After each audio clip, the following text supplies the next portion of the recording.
विक्रमादित्य ने अपने धनुर्धर पर तीर चढ़ाया और हिरण की ओर का सार प्रस्तुत किया। जैसे ही उन्होंने तीर चलाया, कुछ अद्भुत हुआ। हिरण हवा में अजीबोगरीब तीर से बच गया। यह कोई सामान्य साधारण नहीं था। ये चालाकी और अनुभव से भरी हुई थी, मानो पहले से जानती हो कि वार कहां से आने वाला है। विक्रमादित्य चकित रह गए। कोई भी साधारण हिरण ऐसे तीर से नहीं बच सकता। बेशक यह कोई अलौकिक जीव है। और हिरण का पीछा करने लगे। हिरण आगे आगे छलांगे मारता हुआ भागा, लेकिन कुछ ही देर में वह एक गहरे समुद्र के पास रुक गया। अब हिरण के पास से कोई रास्ता नहीं था। विक्रमादित्य ने धनुर्धर और कहा, अब तू बच नहीं पाएगा। लेकिन तभी कुछ ऐसा हुआ जिसे देखकर विक्रमादित्य स्थापित हो गया। हिरण ने इंसान की तरह की बात शुरू की। मुझे मत मारो महाराज, मैं कोई साधारण हिरण नहीं हूँ। विक्रमादित्य के हाथ कांप गए। उन्होंने कभी यह भी नहीं सोचा कि किसी हिरण से ऐसा वचन सुनेंगे। कौन हो तुम और यह चमत्कार कैसे संभव है? राजा ने पूछा। हिरण की आंखों में पीड़ा थी। महाराज, मैं वास्तव में एक अभिशाप राजकुमार हूँ।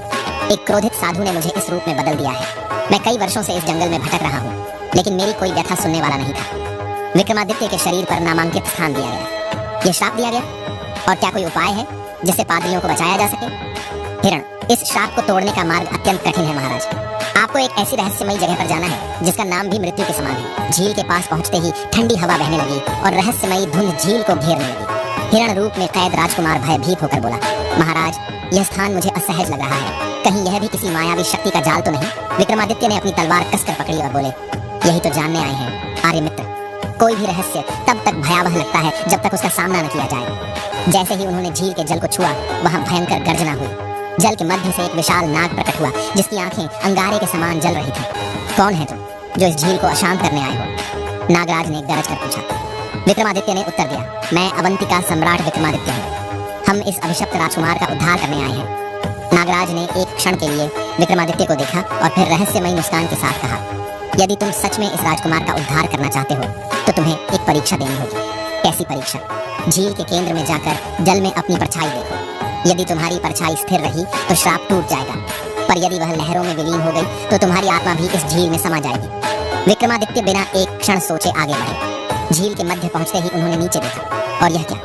उनकी परछाई धीरे धीरे धुंधली होने लगी। झील की लहरें उसे मिटा रही थी। हिरण राजकुमार आर्यमित्र भयभीत होकर चिल्लाया, महाराज लौट आइए, यह आपको भी निगल सकती है। परंतु विक्रमादित्य शांत रहे। उनकी परछाई फिर से उभर आई, अस्थिर नहीं बल्कि एकदम स्पष्ट। नागराज ने सिर झुकाकर कहा, सम्राट विक्रमादित्य, तुम्हारी अटूट निष्ठा ने इस श्राप को भंग कर दिया है। जैसे ही उन्होंने यह कहा, एक अद्भुत प्रकाश झील से उठा और हिरण के शरीर को घेर लिया। कुछ ही क्षणों में वह सुनहरा हिरण एक सुदर्शन राजकुमार में बदल गया। परंतु जैसे ही राजकुमार आर्यमित्र ने राहत की सांस ली, एक वृद्ध साधु प्रकट हुए, जिनकी आंखों में अद्भुत तेज था। किसने इस श्राप को तोड़ा? साधु ने कठोर स्वर में पूछा। राजकुमार आर्यमित्र भयभीत हो गए। ये वही साधु थे जिन्होंने उन्हें श्राप दिया था। परंतु विक्रमादित्य ने बिना भय के उत्तर दिया, मैंने। परंतु आप कौन है महात्मन? साधु ने कुछ क्षणों तक विक्रमादित्य को देखा और फिर एकाएक मुस्कुराए। राजन, क्या तुमने मुझे पहचाना नहीं? विक्रमादित्य चकित रहे। उन्होंने ध्यान से देखा और फिर विस्मय से बोले, आप महर्षि व्याघ्रपद। महर्षि व्याघ्रपद जो वर्षों से हिमालय में तपस्या कर रहे थे। उन्होंने आगे कहा, राजन, यह श्राप केवल एक परीक्षा थी। मैंने वर्षों पहले ही भविष्यवाणी देखी थी कि केवल तुम ही इस राजकुमार को मुक्ति दिला सकते हो। मुझे तुम्हारी निष्ठा और पराक्रम की परीक्षा लेनी थी। राजकुमार आर्यमित्र ने चकित होकर पूछा, परंतु आपने मुझे ही क्यों चुना? साधु ने उत्तर दिया, क्योंकि यह केवल तुम्हारे लिए श्राप नहीं बल्कि एक अवसर था। जब तुम्हारे पिता ने अधर्म का मार्ग अपनाया, तब यह आवश्यक था कि तुम सत्य की शक्ति को पहचानो। यह श्राप तुम्हें विनम्रता और धैर्य का पाठ सिखाने के लिए दिया गया था। राजकुमार की आंखों में आंसू थे। उन्होंने साधु के चरणों में गिरकर क्षमा मांगी। अगर आपको भी विक्रमादित्य की कहानी सुनने में मजा आता है तो वीडियो को लाइक करें और चैनल को सब्सक्राइब करें। महर्षि व्याघ्रपद ने आशीर्वाद दिया, अब तुम्हारी शिक्षा पूर्ण हुई। अब तुम योग्य शासक बनने के लिए तैयार हो। साधु ने विक्रमादित्य की ओर देखा और बोले, राजन, आज तुमने यह सिद्ध कर दिया कि केवल पराक्रम ही नहीं अपितु विवेक और निष्ठा भी एक सच्चे राजा की पहचान होती है। तुमने यह सिद्ध किया कि तुम ही इस धरती के सबसे योग्य सम्राट हो। राजकुमार आर्यमित्र विक्रमादित्य के साथ अपने साम्राज्य लौटे। राजकुमार आर्यमित्र वर्षों बाद अपने राज्य महानगरी लौट रहे थे। उनके साथ थे सम्राट विक्रमादित्य, जिनकी वीरता और बुद्धिमत्ता की गाथाएं दूर दूर तक गूंजती थी। आर्यमित्र का हृदय उल्लास से भरा था। अब वह अपने माता पिता से मिलेंगे, अपने राजमहल को पुनः देखेंगे और अपने राज्य को फिर से समृद्ध बनाएंगे। परंतु जैसे ही दोनों महल के द्वार पर पहुंचे, विक्रमादित्य ने भांप लिया कि कुछ गड़बड़ है।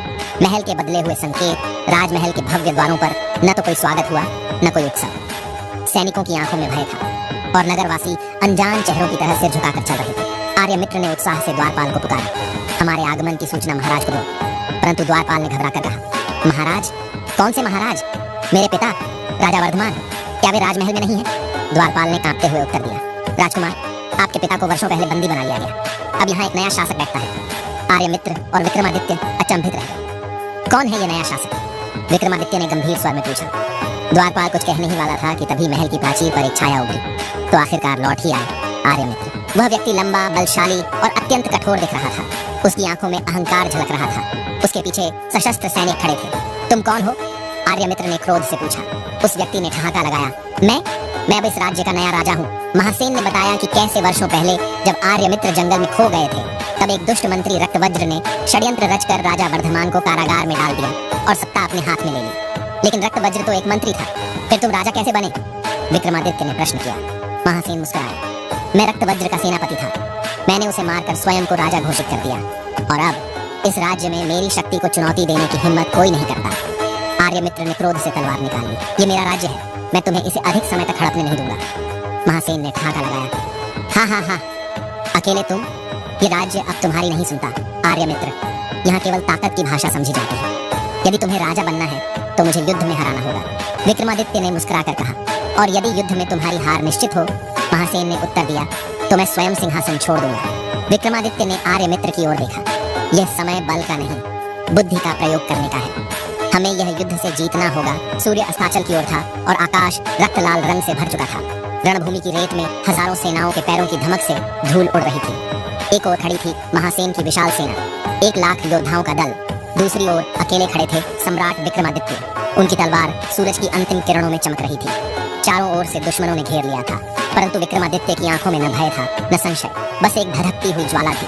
सामने खड़ा था महासेन, अट्टहास करता हुआ, सम्राट विक्रमादित्य, तुम्हारा घमंड अब चूर चूर होने वाला है। क्या तुम सच में सोचते हो कि अकेले ही मेरी विशाल सेना का सामना कर पाओगे? विक्रमादित्य ने तलवार उठाई और मुस्कुराकर बोले, जो स्वयं को विजेता मान ले वह हार के लिए तैयार नहीं होता। आओ महासेन, देखो तुम्हारा अंत कैसा होता है। आक्रमण! महासेन ने आदेश दिया और हजारों सैनिक विक्रमादित्य की ओर दौड़ पड़े। परंतु विक्रमादित्य बिजली की गति से आगे बढ़े।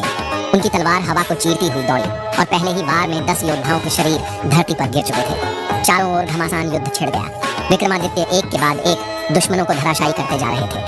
कभी तलवार के एक ही वार से 3 योद्धाओं को काट डालते, कभी अपने ढाल से दुश्मन की तलवार को तोड़कर उसे घुटनों पर गिरने पर मजबूर कर देते। सैनिकों ने एक साथ हमला किया, परंतु जैसे ही पहला तलवार विक्रमादित्य के निकट आई, वह बिजली की गति से झुके और अपनी तलवार की एक ही चोट से 5 सैनिकों को धराशायी कर दिया।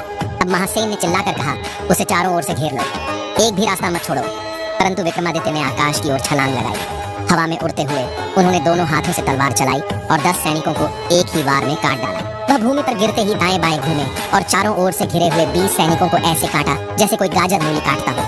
अब तक सैनिक भयभीत हो चुके थे। महासेन भयभीत हुआ, परंतु उसने अब भी विक्रमादित्य पर भरोसा न खोने देने का अभिनय किया। उसने अपना सबसे शक्तिशाली योद्धा गजकर्ण को बुलाया। गजकर्ण, जिसकी तलवार एक झटके में घोड़े को भी चीर सकती थी, परंतु विक्रमादित्य ने उसकी चालाकी भांप ली। जैसे ही गजकर्ण आगे बढ़ा, विक्रमादित्य ने एक ही वार में उसकी तलवार तोड़ दी और अगले ही क्षण उसके हृदय को भेद दिया। गजकर्ण के गिरते ही शेष सैनिक भागने लगे। अब महासेन अकेला खड़ा था, कांपता हुआ।